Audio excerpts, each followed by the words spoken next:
Sige, mag-isa lang talaga, sure. Oh.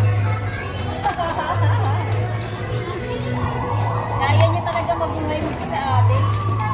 Hi, Cyrus! Nag-i-enjoy si Cyrus? Hi, Cyrus! Nag-i-enjoy si Kuya Cyrus? Cyrus? Pogi-pogi naman ni Cyrus, ah!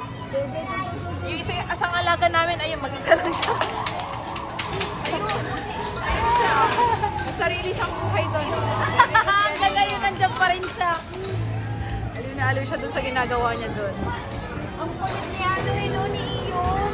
Ganyan lang siya, sure. Napakatahimik niya ang bata. Yun na, inawa. Ganda naman yung ginagawa ni Kuya.